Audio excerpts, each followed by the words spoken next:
Men för den stora publiken är han mest känd som Darth Vader i Star Wars. Please give a warm welcome to David Prowse.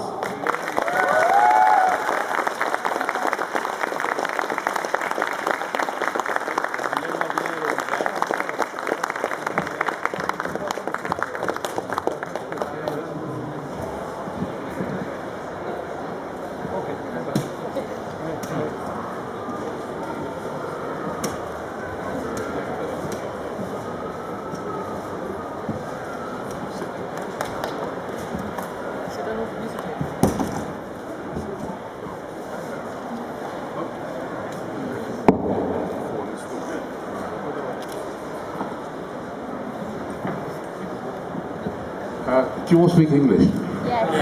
Oh, that's really good. First of all, let me apologise for being on crutches. I had a very serious operation about 18 months ago where they removed my knee, my femur and my hip all in one go and replaced it all with steel. So I'm now steel from there up to there. And unfortunately, everything was going along okay, and I was walking okay. And then the hospital called me up and said they needed to do something to the kneecap to resurface my kneecap, my patella. And I went back in to have that done, and I've not been able to walk since. I don't know what they've done, but they've actually mucked everything up completely, and I'm hobbling around on crutches. Anyway. I don't know whether you can all understand me, do you? Yeah. You're all happy? Oh, lovely, good. No other problems? No? No. Right. Okay. Well, what I normally do when I do these questions and answers, what I do is I run through a very sort of brief synopsis of my career and how everything happened and things like this, you know. And it all goes back to, well, in the early, before 19, in the late 50s. When I was very interested in exercising and bodybuilding, and in 1960 I got invited to enter the Mr. Universe contest, you see, which is the biggest competition in the world for bodybuilders, you know. Anyway, I got invited to enter this competition because at that time I was over 2 meters tall, and I weighed, I think I was probably weighing about 120 kilos as well. So I was quite big and very, very big and muscular, you see. And I went into this competition, and at the end of the competition, the judges said to me, the chief of the judges came to see me, and he said, "Look, I'm ever so sorry." He said, "But he said you will never ever win this competition." You see? So I said, "Well, I don't understand why." He said, "Well, I'm terribly sorry." He said, "But he said, although you're the biggest competition, you're the biggest man we've ever had in the competition." He said, "You've got ugly feet." So he said, "Well, I can't do anything about my feet. I can't train my feet." You see? He said, "Well," he said, "you've got hammer toes and bunions and things like this, and they detract from your physique." So I thought, "Oh, if that's what bodybuilding is all about, I'll change over to competitive weightlifting."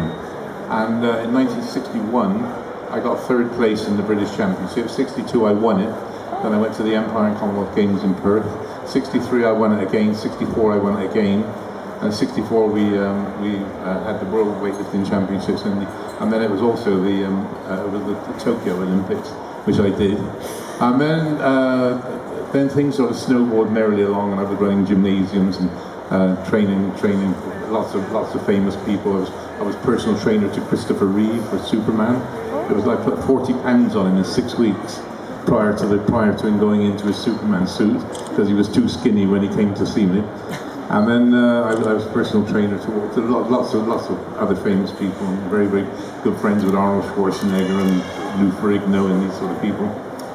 And then I started getting offers of work in films and television. And I did 3 films for Hammer. I did The Horror of Frankenstein. I did Monster from Hell and Vampire Circus. I think they were trying to tell me something at the time. and from there, things sort of snowballed. And then in 1970, I probably had one of the biggest breaks in my career. And that was, I got a call from Stanley Kubrick. Remember all know Stanley Kubrick? Yeah. And he said, I'm doing this film called Clockwork Orange. and he said, there's a nice little part in it for you if you're interested. And so I went up to the studios and had a chat with everybody, and I met up with Malcolm McDowell and things like this, you know. And everybody was saying to me, "Oh, this is a very, very strange film. You know, there's lots of sex and violence and everything else in it." And eventually, what happened was that I had to my scene in the film was I had to carry Alec, which is Malcolm McDowell, down the stairs after he'd been beaten up by his mates who were if you know the film, they were a gang, and Malcolm, he got beaten up by his gang members, and he came to this house which was owned by this guy who was a writer, and the writer was there with his bodyguard, which was me, you see. And anyway, Alex turned up at the house, and I had to pick him up and carry him into the house, and then carry him down the stairs, and things like this, you see. And anyway, I did that scene quite nicely, but it was quite strenuous to carry somebody down 3 flights of stairs and do it umpteen times. Like, because Stanley was notorious for overshooting. And then a couple of weeks later, he said, "Oh, this is your next scene in this movie is where you're going to carry Patrick McGee down the stairs in his wheelchair." I said, "Hang on a minute, Stanley." I said, "Your name's not One Take Kubrick, is it?" And everybody went, "Oh my God, he's called him One Take Kubrick." Like, you know. And Stanley turned around and said, "Look," he said, "we'll do it as quickly as we can." And I think we did it in about 6 takes, the scene. So it was quite a strenuous scene. Anyway, that was a great move for myself, you know, to actually work with Stanley Kubrick. Because 5 years later, six years later, it's 1976, I get a phone call from my agent, and my agent says there's a gentleman in town called George Lucas who would like to see you see? So I then get this call from George Lucas, and he says, would I go to the 20th Century Fox offices up in London to meet up, to have a meeting, see? I have no idea what it was all about. And the only thing on my side was I knew the managing director of the 20th Century Fox, and I knew him quite well. So it was a question of going to his office and meeting up with George. So anyway, I got to the office, met up with, and I meet up with George, who to me reminds me of a sort of very young student, right, you know. And he took me into a room, which was quite a large room, and all the way around the room were conceptual drawings from this film he was going to do. And he said, "Well, I'm going to do this film called Star Wars." And these are all these different scenes, and there was all sorts of funny creatures and spaceships and all sorts of weird and wonderful things running around, like, you know. And then after we'd gone around the room and we sat down, he said, "Well, I'd like to offer you one of 2 parts in this movie, you see." So I said, "Well, what are the 2 parts?" And he said, "Well, the first part is a character called Chewbacca." I said, "What in the hell is Chewbacca?" And he said, "It's like a hairy gorilla that goes through the film on the side of the goodies, you see." And all I could think of was 6 weeks in a gorilla skin, how hot and heavy and sweaty that was going to be, you see. So I said, "No, I don't fancy that very much, George." I said, "What's the other film? What's the other part?" He said, "Well, the other part is the big villain of the film, a character called Darth Vader." And I said, "George, don't say anymore. I'll have the villain's part." And he said, "Well, tell me for why."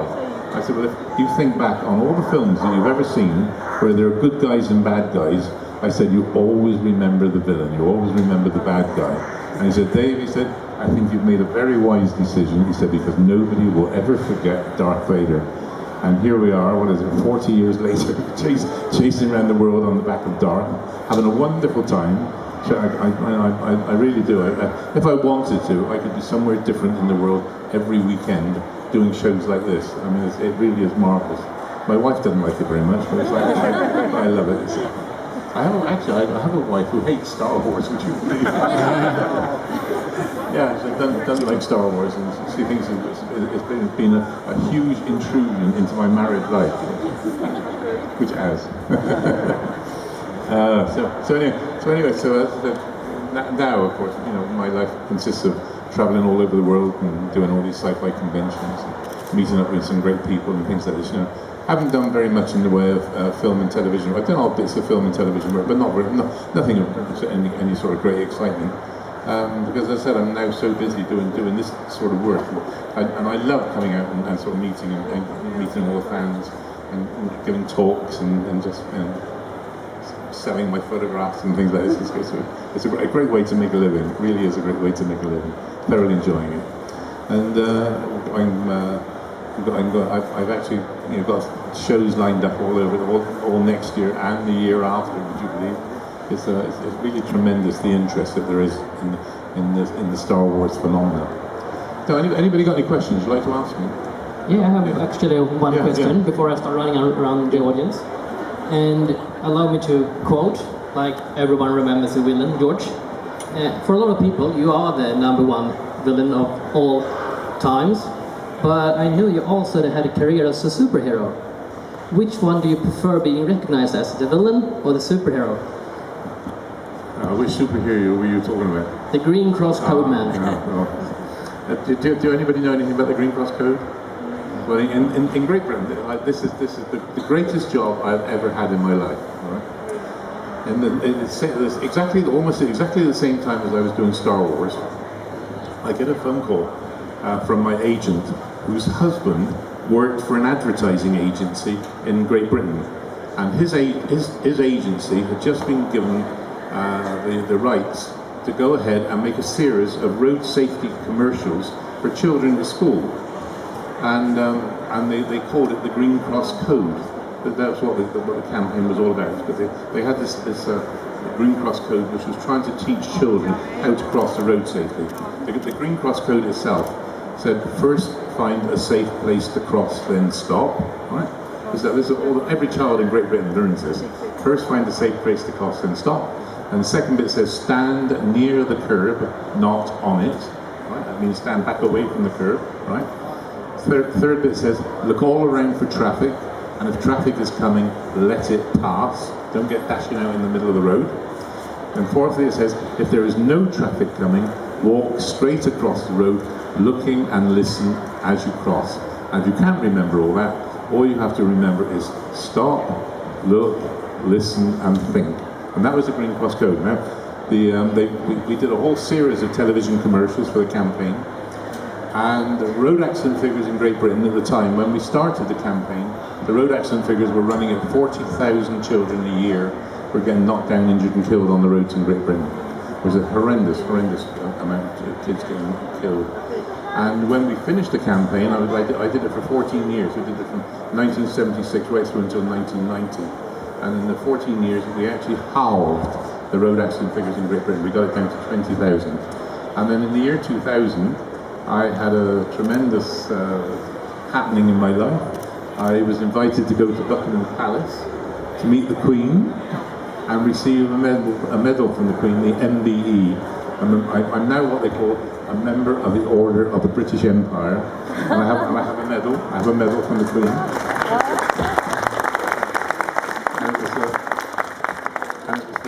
It was for services to road safety and charity. I've got involved in all sorts of different charities back in the UK, primarily prostate cancer charity, various other cancer charities, and also with the Physically Handicapped and Able-Bodied Association, all sorts of different charities such as that. So that's basically how my life goes around now, chasing around the world, doing this, doing as much as I possibly can in sort of charity work, and I'm hoping that somebody's going to come along and make me another film offer. Go on. Yeah, speaking of film offers, I know that you've been filming in Sweden before, in a soap opera. Yeah, called for the right translation book might be the White Lies. Vita Lögner is No, I can't remember that one. But you are credited on the Internet Movie Database for it. How long ago was that? Oh, in the 80s, I would say. Oh my God, I can't remember what happened yesterday. Never mind the 80s. Yeah. Gosh. And regarding filming, and I heard that a lot of your scenes were made in a studio. You were not actually on the set. Is that true? No, I was on the set all the time. Yeah, but I mean, on location, you were in a studio filming your scenes, or? I never went on location at all. Not with the film, because all the location work was done before they actually came back to London to do all the studio work. So all my scenes were all set studio stuff. I did no location work at all. Är det någon som har några frågor så räck upp en hand. Yes, yes. Oh, here they come. Here we are.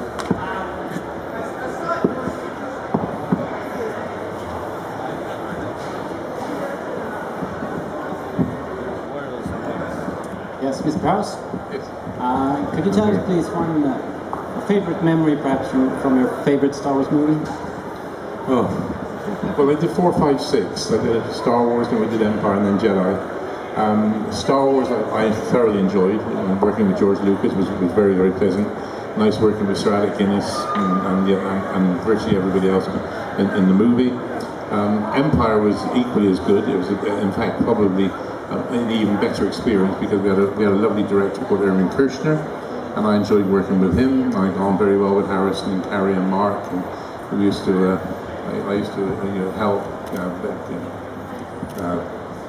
Harrison and Billy D. Williams. They were very interested in weight training and exercising, and I used to help them with their exercising, their routines and things like that. A very nice association. But the third one, we had the worst director I have ever come across in my life.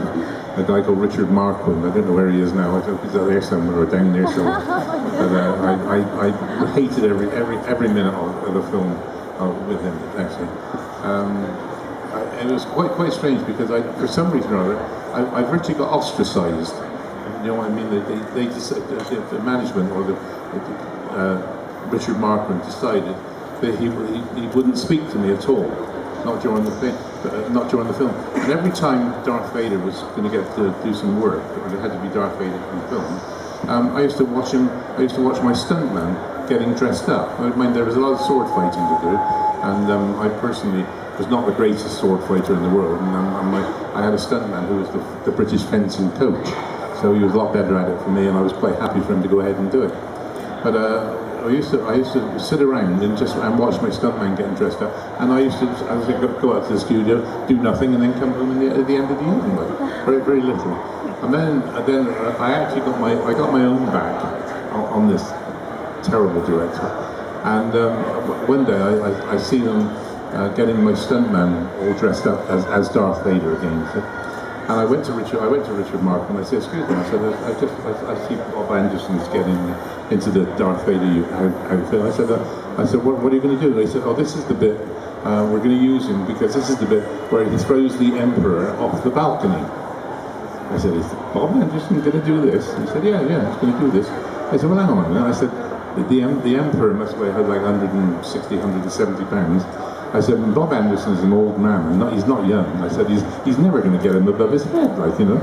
And he said, well, we're going to try different means of, you know, getting them up there. He said, oh, and so I watched them for a whole week, trying to get Bob Anderson above my stuntman setting up, not band, to get out, you know, the stuntman to get the Emperor above his head, and there was no way he could do it, and the Emperor kept falling down and falling on the floor and things like this. Terrible thing.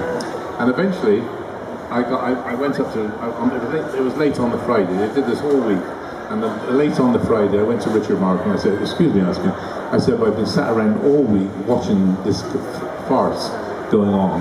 I said, "Just what are you trying to do?" And he said, the Emperor's got to be thrown off the balcony, you see. I said, "Well, it's easy." I said, what do you mean it's easy?"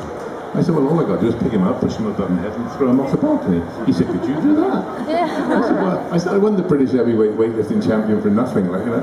And he said, "All right." He said, "Can we do it on Monday?" You see, so I said, "Yeah, of course we can." So I went on Monday, picked him up, one take, threw him off the balcony, and we did it in about 10 minutes. Yeah. So they wasted a whole week trying to do this thing.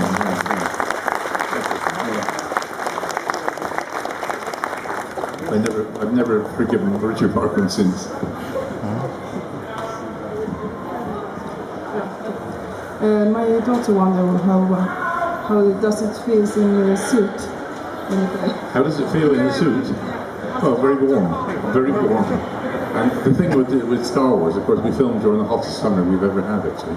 So it was a bit hot and sweaty, but I mean, you got all the fans and everything else. It was very comfortable because the suit was made to measure, you see, so it fitted beautifully, and all the armor bits, you know, went on, and they weren't obtrusive. They didn't stop you from doing anything. No, I was very fortunate. I had a very comfortable suit. Yeah. The biggest problem probably was the helmet and the mask, because they made the mask miles too big. And when I put the mask on, first of all, George said, "Well, turn your head from left to right," and I went like this, and the mask still stayed facing forwards. And so I said, "You're obviously going to have to make a new mask." He said, "Oh no." He said, "The mask looks absolutely perfect on you." He said, "It's the right size." He said, "What we do, we pad the whole of the inside out with foam rubber, you see, so the thing fits flush." And so that's what they did. But of course, it made it all very hot and sweaty inside there with all this foam rubber and that. But that was the problem. Yeah. Any more? Yes. Regarding your wife who hates Star Wars, when did you marry her? Sorry? When did you marry her? Oh, we got married in 1963. Long time before Star Wars. But actually, the strange thing is, whenever she moans about Star Wars and about me going away and all this sort of business, I just turned around to her and I said, "I got a very nice house in London, just out on the outskirts of London." And I said to her, "Look, do me a favour." I said, have a look around this house." I said, everywhere you look, I said, everything in this house has been paid for by Star Wars, so appreciate it. Thank you very much. She's very good. She's very good. So what was the ambience like on set? Did you have the feeling that you were actually part of something unique that would be historical, or was it just work? To be perfectly honest, when we did Star Wars, I couldn't help thinking what a load of rubbish we were doing. Well, the thing was that it was like nothing was ever ready, and there would take ages and ages and ages to do scenes. People were falling over the sets. Sets were collapsing on, while we were filming on them. It was a really strange movie to work on. But as I said, the end product was absolutely phenomenal. But it really was a peculiar film to work on. But I mean, George was nice. I mean, Gary Curtis, the co-producer, he was a very, very nice guy. He used to organise lots of parties actually for the cast and their crew and their families. And we used to get them the odd weekends to go to Gary Curtis's house. Never used to see George. George never ever went. I don't think George and Gary got on very well. And we used to have these lovely parties. Yeah, we need to start rounding off, but do you have any final questions to... Yeah, there we are.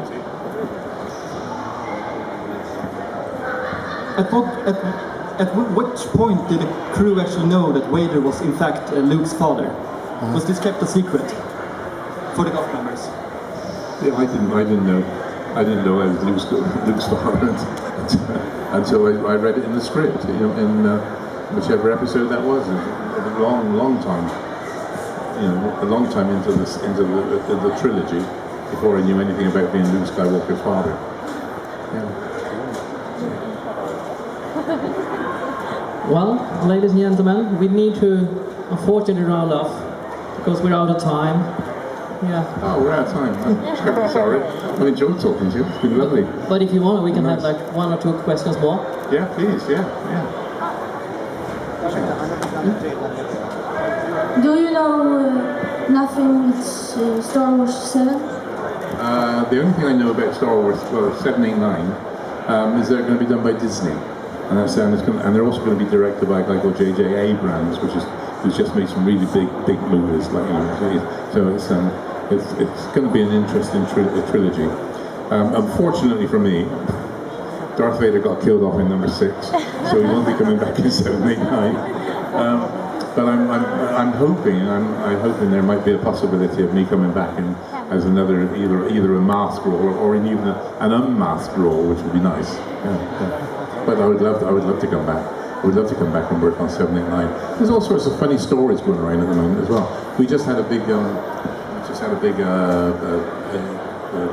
furore over in Great Britain because they've announced that Disney are going to do these, and they're starting to have auditions, castings for the new 2, Princess Leia and Luke Skywalker, the 2 main parts in the movie. They're looking for the 2 people, and the very first place they were looking, actually, the very first auditions were held in my own home city. It's not where I live now, but where I was brought up. It's called Bristol, down in the West Country. You see? And I'm renowned for having what they call a West Country accent. And I tend to, you guys probably know, I probably tend to overpronounce things like ers and rs. Oh, my dear. You know, it's what they call a farmer's accent. You can even say that, farmer's accent. You know. And and of course, when I did Star Wars, I kept on saying to George, what are we going to do about my voice? Because everything I'm saying is coming through the mask. And it's obviously no good for reproduction purposes. And George used to say, oh, don't worry about it. You know, we'll go into the sound studios and re-record all your dialogue at the end of the movie, see? So I automatically thought, wrongly, of course, that it was me that was going to go into the sound studios and do the voice. But what happened was they got to the end of the movie, and this is on Star Wars, of course, and chased back to America because they couldn't get all the special effects that they wanted. And then when they were in America, they obviously realised they hadn't overdubbed my voice, and they got James Earl Jones in to do it, who I think did an absolutely superb job. I'm a great admirer of James Earl Jones, and I've met him a few times. He's a very, very pleasant guy, and he's almost apologetic for having overdubbed my voice, as it were. You know. But now they're looking for these new characters. And the very place they started looking was Bristol, which is my home, you see. So the newspapers have all been ringing up and they said, have you got any advice for this young couple that are going to be in the new Star Wars movie, you see? And I said, yeah, tell them to lose their Bristol accent.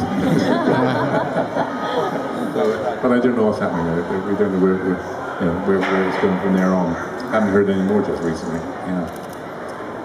Okay, are we nearly, is that? Yeah, I think we need to end, unfortunately. Sure. I know there are some questions, but I know we must make some time for Danny Glover after this, so that's why. I gotta go. Danny Glover's gonna take over. You can ask him all your questions.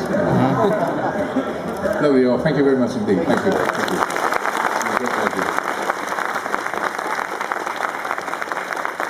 Yeah, let's keep this big applause for David Prowse.